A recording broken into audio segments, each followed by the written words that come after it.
nggak niat baik dari semua pihak, dari penguasa, nggak usah lah. Oh, kita juga nggak mau menghukum kok. Kalau dia punya kejujuran dan mau mengatakan yang benar, kita kan legowo juga ya.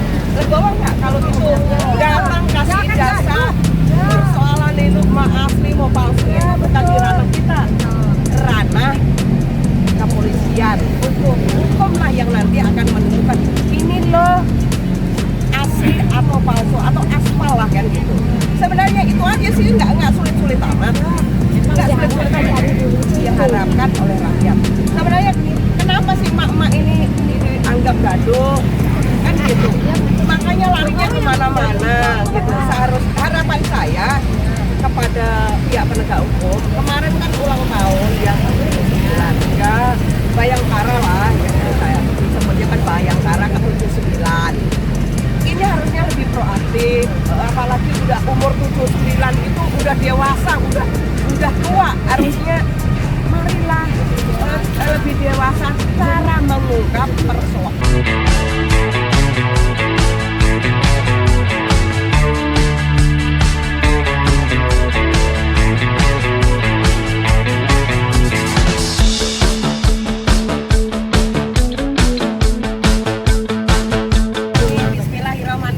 Assalamualaikum warahmatullahi wabarakatuh. Waalaikumsalam. Saya menyambut teman-teman. Kebetulan di sini adalah wilayah saya ya. Saya di sini mulai tahun 90. Memang kalau di sebelah sini ke sana itu kosong. Ada di sana belok ke kanan itu yang ada apa namanya percetakan. Pokoknya ada percetakan, ada jasa untuk skripsi, ada pembuatan ijazah atau segala macam. Karena apa? Dulu masing-masing daerah atau sekolah itu memang memakai jasa, bukan ijazah ya, jasa di tempat ini. Karena apa? Walaupun tempatnya hanya sangat sederhana, tapi mereka adalah profesional ya yang mengerjakan itu, memakai kertasnya jika sesuai apa yang dipesan, apa yang dipesan tahun sesuai tahun di mana dikeluarkan sertifikat atau apapun. Itulah sebenarnya soal kebakaran ini memang masyarakat sini nggak tahu soal kata orang dibakar atau itu konslet atau segala macam. Itu kan kuasa Allah dan kita manusia biasa kan itu. Setelah kebakaran masih ada beberapa yang masih beroperasi karena yang masih ada alat-alatnya itu masih mereka memakai jasa itu masih. Akhirnya ya sekarang setelah tidak ada ini ya mereka bubar lah, tapi mereka masih ada di mana-mana ya.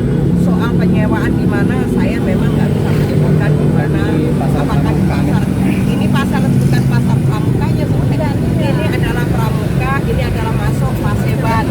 Ini masuk pojok Paseban. Pojok pramuka. Iya, kalau pramuka itu seberang jalan ini sudah timur, jalan ke sini adalah masuk wilayah Paseban Jakarta Pusat. Inilah sebenarnya saya juga kaget mendapat info dari media bahwa pembuatan ijazah saudara kita atau penguasa kita yang terdahulu itu dibilang ada senior PDIP dibilang pojok pramuka lah. Ini memang terkenalnya masih pramuka walaupun ini masuk dalam ranah Paseban. Ya inilah makanya ini menjadi saksi bisu kalau ini memang benar ijazah itu dibuat.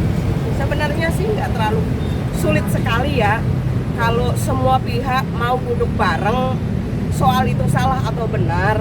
Sampaikan aja, ini loh punya saya, ini loh rakyat Indonesia, ini loh penguasa, ijazah saya. Kan hanya itu sebenarnya rakyat yang ditanya gitu, yang dimau oleh kawan-kawan seperti kejujuran tadi Roy Suryo dan yang lain. Sebenarnya bukan persoalan Barreskrim atau yang lain itu sudah uji forensik itu ya sah-sah aja, tapi rakyat ini khususnya rakyat Indonesia itu hanya pengen lihat bener nggak sih sampean itu punya kan hanya yang pokoknya ijazahmu yang mana kan itu nanti dinilai oleh rakyat.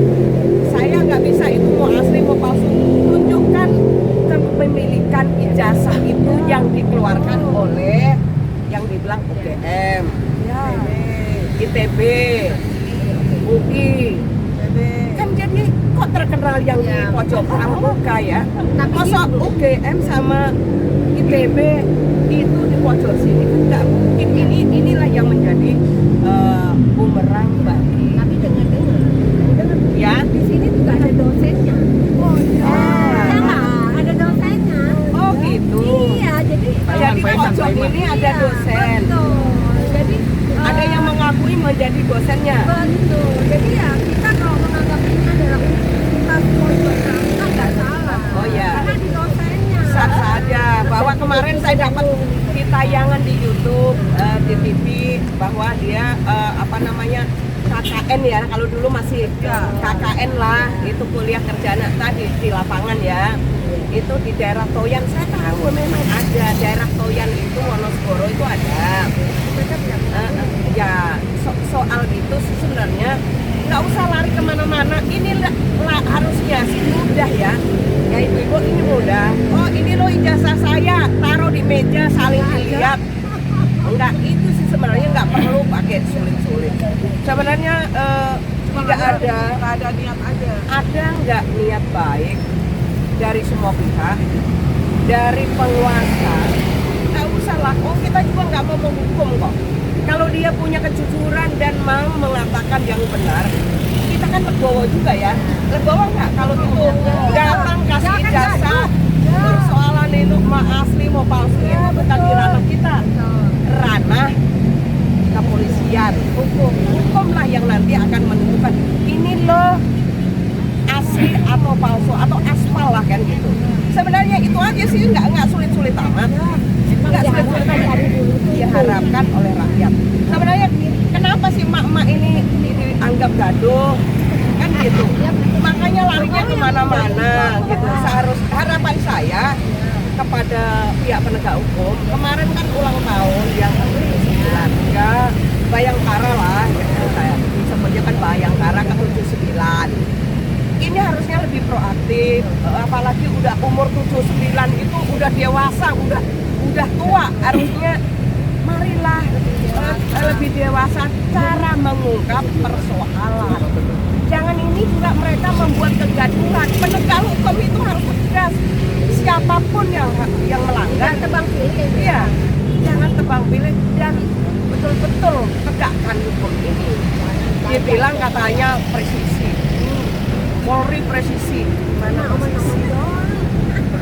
Ada kasus baru kemarin teman-teman kita yang sopir-sopir itu aksi di Patung Kuda ditangkap 6 orang. Memang sudah dikeluarkan, tapi itu kan menambah kegaduhan, menambah citra Polri itu semakin buruk. Maka harapan saya kepada Bapak Kapolri dan Bapak Presiden Prabowo Subianto yang ke-8, segeralah ungkap soal ijazah ini, segeralah gelar secara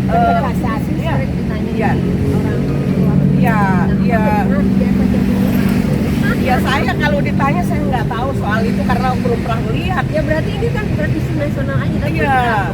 Kalau saya ditanya itu palsu atau tidak, saya belum pernah lihat.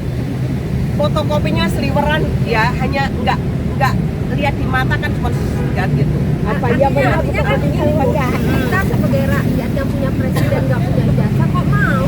Berarti kita semua bodoh dong dibodohi sama orang satu itu. Tapi gitu juga bukannya kita mau, pemerintah yang ngatur. Kalau kita juga nggak mau. Ya tapi harus kita semua speak up, jangan diam. Dan hari ini tinggal ibu-ibu, apalagi kita ini sebagai emak-emak, kita ini mendidik anak ke depan. Kalau di dunia pendidikan sudah melakukan begini dan dia tidak berani menyatakan yang benar, mana yang salah, bagaimana generasi penerus kita semakin amburadul, semakin hancur kan gitu. Ini yang harusnya kita titik beratkan ke sana. Menteri Pendidikan harus mau ambil ikut memberikan, menyuarakan ini, mana yang benar, mana yang salah. Jangan modul, jangan hanya yang diomongin soal bagaimana ini harus menaikkan, bagaimana ini harus, udahlah, ini ungkap dulu kasus ini. Inilah menjadi tolok ukur bangsa Indonesia, ini benar atau tidaknya. Kalau hari ini berani mengungkap, saya sekali lagi minta ke Menteri Pendidikan, minta kepada Kapolri, meminta kepada Presiden Republik Indonesia, yaitu Bapak Prabowo Subianto, agar segera menggelar perkara ini secara khusus dan jangan basa-basi, jangan juga orang mengatakan omong-omong, tapi ini cobalah katakan, walaupun ini pahit kami terima, walaupun ini pahit kami terima. Jangan, rakyat tidak akan menghukum dan rakyat juga tahu kok, rakyat punya kesalahan, semua punya kesalahan, tapi kita ambil hikmah dari kasus ini, dari persoalan ini, karena persoalan ini berlarut-larut sampai ya akhirnya membahas yang lain. Ini timpah soal PIK, ditimpa lagi soal kasus sopir truk yang odol, kasus lagi soal perburuan. Aduh, apa sih sebenarnya yang dicari? Apa sih sebenarnya yang ditutupi soal ijazah ini? Berarti ada apa dengan ijazah ini? Kenapa rakyat yang diberikan hukuman, siapa yang mengatakan benar, meminta agar ijazah itu ditunjukkan, ditahan? Babang Tri, hari ini Dokter Tipa, Dokter Roy Suryo, Rizal Padilla, terus kawan kita siapa? Rismon, yang perempuan satu lagi? Kornia, dan yang lain-lain. Ini tidak menutup kemungkinan ada nanti lain yang akan dipersekusi tentang kasus ijazah palsu. Kalau juga kita diam, kalau kita juga takut, maka harapan saya kepada seluruh rakyat Indonesia agar sama-sama meminta kepada pemerintah Indonesia segera menyelesaikan, mengambil keputusan tentang ijazah ini. Saya rasa itu aja. Bu, terima kasih. Mau nanya Bu, kira-kira dengan kondisi sikap kenegarawanan yang kurang terdidik kayaknya ya Pak Jokowi itu, kira-kira Ibu percaya nggak sih Pak Jokowi punya ijazah ya? Saya gini loh, kalau saya mengatakan Pak Jokowi nggak punya ijazah, pasti ada yang punya tentang SD kan, pasti ada lah. Punya. Soal ijazahnya yang mana dulu kan gitu, punya. Kalau saya sih masih memberikan ruang terhadap Pak Jokowi. Pak Jokowi ini kan juga menjadi presiden 2 periode. Harusnya lebih arif dan bijaklah, segera keluarkan ijazah aslinya dan gelar dan diberikan kepada pihak penegak hukum, digelar secara transparan dan terbuka untuk umum agar memberikan ketenangan, membuat rakyat tenang kalau itu ijazah sudah digelar secara demokratis. Sebenarnya inilah menjadi gonjang ganjing. Banyak rakyat yang sekarang leleran, rakyat juga yang tidak ada lapangan kerja, mau makan aja susah gara-gara persoalan ijazah. Saya rasa itu aja. Oke. Segera Presiden Prabowo Subianto segera berikan ultimatum terhadap Kapolri untuk menggelar ijazah itu secara khusus dan demokrasi. Saya rasa itu aja. Oke. Terima kasih. Assalamualaikum warahmatullahi wabarakatuh. Waalaikumsalam.